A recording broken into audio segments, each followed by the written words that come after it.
Hello everyone, my name is Kimya Sadagyani, and I'm going to give a presentation from Unit 2.1 in Mittleman about relationships, community, and identity in the new virtual society.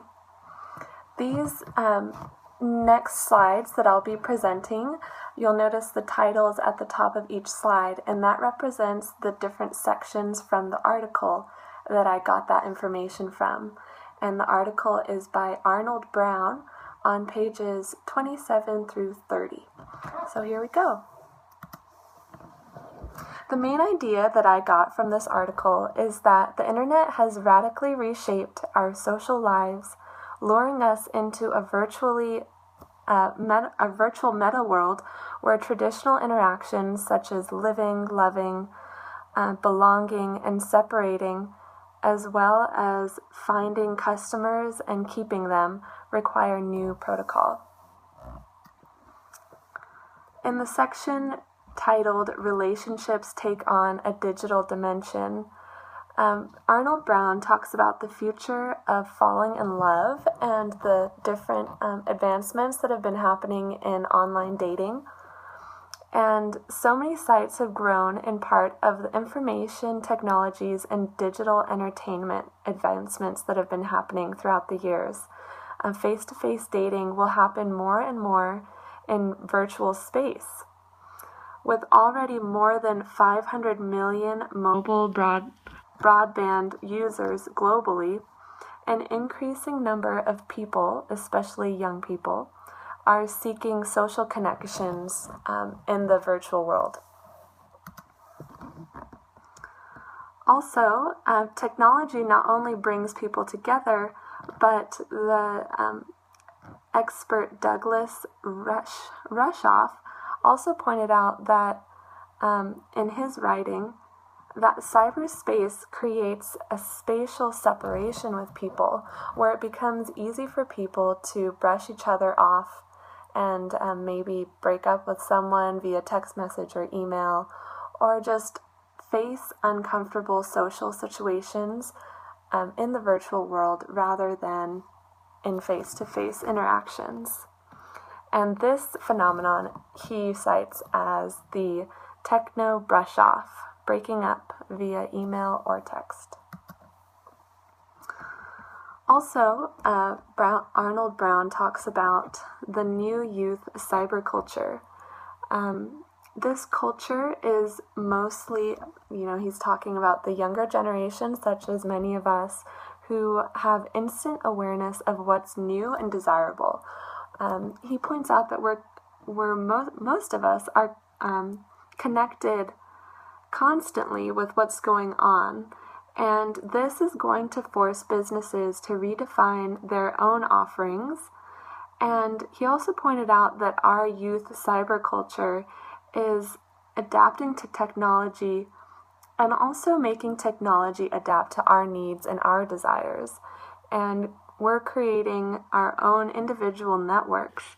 And he gives this example of a social network called Ning, which is created by those who created Napster, and other resources such as paper.ly, which apparently makes a personalized newspaper for you where it compiles all the latest news from people you follow and makes it into a newspaper. So you get everything that you really care about in one personalized newspaper. And Brown also pointed out that it's not only the young people that are adapting to technology, the elderly are also becoming more involved. By 2008, more than 20 million social networkers in the U.S. were over 50 years old. Now we move on to the next section, commercializing communities. And he brings up the phenomenon of virtual venues, which I've never heard of. And these virtual venues could be anything like a virtual bar or maybe a cafe. And he explains these virtual venues as test markets for real-life products or services. And they also provide a wider variety of virtual products and services. These virtual bars or cafes can be used as testing grounds to develop social skills, and not only for adults, but there are also social networks and gaming for children that helps them develop certain social skills at a younger age so they can begin interacting and practicing. A study done in Norway came to the conclusion that college students are in contact with their parents more often, on average, just depending on their study, on average 10 times per week. And they think that technology has a lot to do with this. We have Skype, our smartphones, and all kinds of technology that's allowing us to stay connected with our families. In another study by the Pew Internet and American Life Survey, they found that younger generations, such as millennials, feel more connected to their family because of technology, whereas their older siblings who maybe didn't grow up with so much technology don't feel as connected. You'll notice in the article that there's also a section in a little box at the top of the article called The Reality of Virtual Feelings. And this was a place where Arnold Brown talked about avatars in more detail. And by avatars, he means more of an idealized version of ourselves in this virtual world. And they connect this technology to our brains in a way that it can mimic, or I guess the question is whether it's real or if it's being mimicked, but it can create real emotions for us connected to these avatars. So there are continuing advances in brain research and multisensory perception, and the brain can be tricked to think invented images are real and real human emotions would follow from those images. By doing this processes, they can allow people to also experience satisfaction and pleasure, which is interesting to see where that can take us in the future. Now back to commercializing communities. Some major effects that Arnold Brown discusses with these new communities in the virtual world is that the spatial here and now limitations of social interactions have been broken down. We're also changing how companies and organizations design, sell, and market to consumers. And also there's a growing emphasis on individualization and personalization of not only how we're selling, but also how we're interacting, because there's so many different platforms. Now, this also has effects on family formation. There are indications that family is morphing to the virtual age. Employers and governments will see their social, human resources, financial services, and benefits programs challenged as the new economy takes great advantage of newly unfolding personal relationships. And what exactly does he mean by this? He brought up the idea of a virtual spouse, where maybe people don't necessarily live together, but they have a virtual spouse that might pay their bills, that might have certain responsibilities that a normal, traditional, physical spouse would have. So Brown is discussing the new question that arises. Do you treat these virtual spouses as an equal, or will they be something different?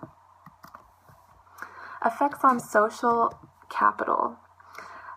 This is in regards to social activities in public. There's the bowling alone effect, where some social scientists believe that there is a decrease in social capital because of the increase of activity in the virtual world, whereas others believe that there's an increase in social capital because of the increase of participation in the virtual world, as in their new opportunities. But Arnold does mention that it's important to keep an objective view with these issues, and that it can be viewed both ways. More social effects of the virtual age. Micro-coordination, which is the act of us just constantly being connected, we're always checking what everyone's doing, we're always planning, well, we as in certain people, and the cyber connections are always on. There's also this digital tribalism phenomenon where people are not just like separating themselves, but actually they're finding more people that they connect with on different levels and creating their own communities in this virtual space. And this higher connectivity for working people or people who are separated from their families is also a benefit that Arnold Brown points out, that it may increase morale if you're able to work somewhere else if you need to, but you're still connected through Skype or other platforms where you're constantly connected with those you love. The identity industry. Arnold Brown defines the found and made identity. Found identity is one that is created by your circumstances, who you are, your gender, all of these external factors used to categorize you, whereas your made identity is what you create for yourself and how you want to be viewed in society. Now, the idea is that in the future, we're going to have technology that's going to allow us to constantly remake our identity as we wish virtually. And also, the idea of these avatars is going to provide more opportunities for people to have deeper connections in this virtual world and perform different tasks. And they're also going to, well, Arnold thinks that there are going to be different distinctions between identity in the real and virtual world, and there might be some confusion in the future about where this is all going as far as our identity and who are we really, is how he defines this up-and-coming era. And there are certain businesses such as the Total Immersion, which combines 3D and augmented reality and these avatars, which Arnold Brown predicts could cause some confusion of who we are. So these are all just objective views as to the pros and cons of technology and our connectedness with it. I hope you enjoyed, and I hope that my presentation helps you study, and the best of luck to everyone. Thank you.